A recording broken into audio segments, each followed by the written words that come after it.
বন্ধুরা, আজকের ভিডিওতে থাকছে ডোডোর নানা রকম দুষ্টুমি, বুদ্ধি আর বদমাইশি, আর থাকছে সাথে কিছু রেসিপি। তো চলুন এই নিয়ে আজকের ভিডিওটা শুরু করা যাক। নমস্কার বন্ধুরা, গুড মর্নিং। কেমন আছেন? আশা করি ভালো আছেন। MS লাইফস্টাইলে সবাইকে ওয়েলকাম জানাচ্ছি। এখন বাজে ওই 9:30 মতো। তো ছাদে এসেছিলাম, তো ভাবলাম যে আপনাদের সাথে একটু আমার বাগানের পরিচয় করিয়ে দিই। এখানে আজকে কিন্তু 3টে গোলাপ ফুটেছে, আর এই গোলাপ ফুলগুলোর কালার খুব সুন্দর, দারুণ লাগে। আর এইখানে দেখুন একদম পিঙ্ক একটা গোলাপ ফুল, একটা শুকিয়ে গেছে। তবে এগুলো শীতকালে কিনেছিলাম, তবে বেশ এখনও ফুল দেয় দেখি মাঝে মাঝে। আর এই যে এই জবাটা দেখছেন, এটা কিন্তু আমার বাগানের নতুন অতিথি। 20 টাকা দিয়ে গাছটা কিনেছিলাম জানেন। আর এখন দেখুন ফুল ধরে নিয়েছে, কি সুন্দর। তো চলুন নিচে এসেছি।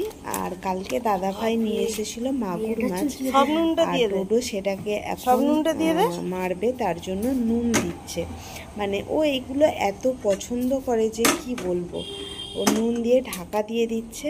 মেরে দিলি তো মাছগুলো রাখা ছিল বালতির মধ্যে, তাই ওর খুব মজা হচ্ছে। এখন যে ভেতরে ছটফট করছে, আওয়াজ করছে না, সেইগুলো দেখুন কিভাবে 4টে মাছকে ডোডো মেরে দিল।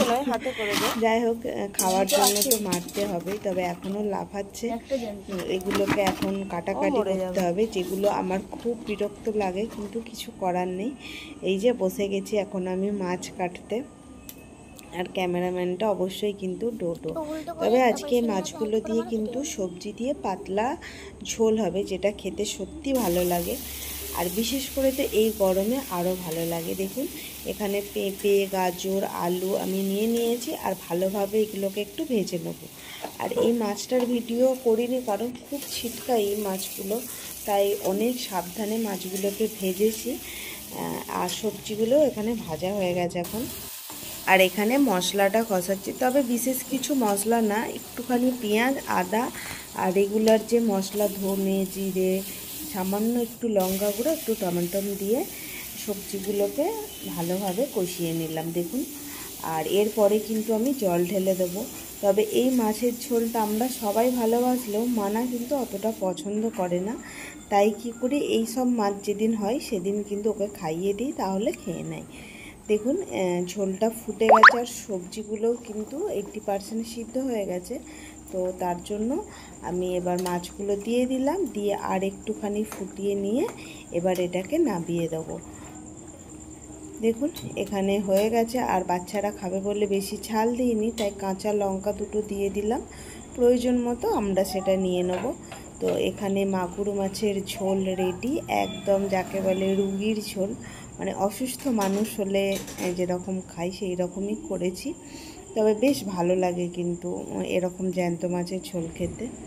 তো বিকেলবেলা এটা ভিডিও, বিকেলবেলা ছাদে এসেছি, আর চারিপাশটা এত সুন্দর লাগছে যে কি বলবো। দেখুন এইখানটা তো পুরো একদম সবুজে ভরা, আর আকাশটা দেখলে তো মাথায় একদম কি বলবো। দেখুন পুরো আকাশ কিন্তু একদম কালো মেঘ করে এসেছে।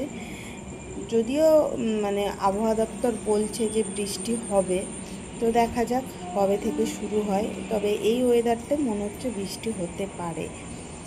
তো ওয়েদারটা বেশ ভালো, সন্ধ্যের দিকে একটু বৃষ্টি হয়েছিল, আর তাই ভাবলাম একটু ভালো মন্দ রান্না করা যাক।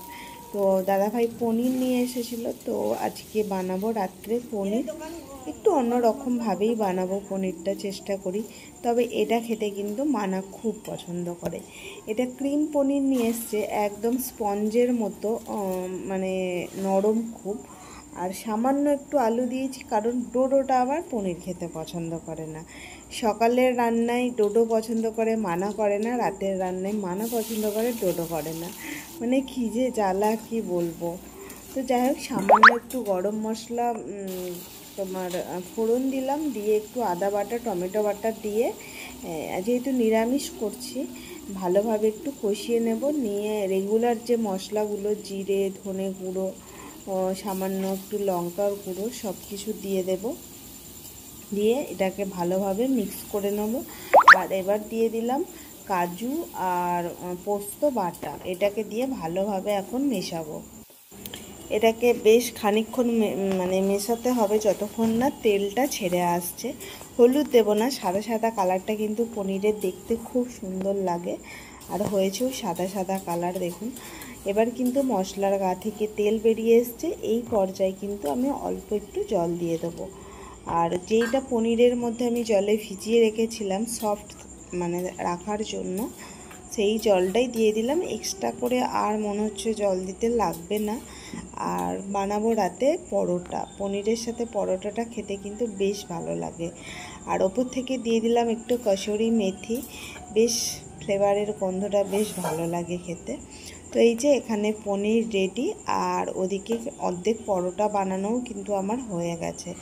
ত্রিকোণা করছি না, গোলগোলই করছি, কারণ অনেক টাইম লাগে পরোটা বানাতে।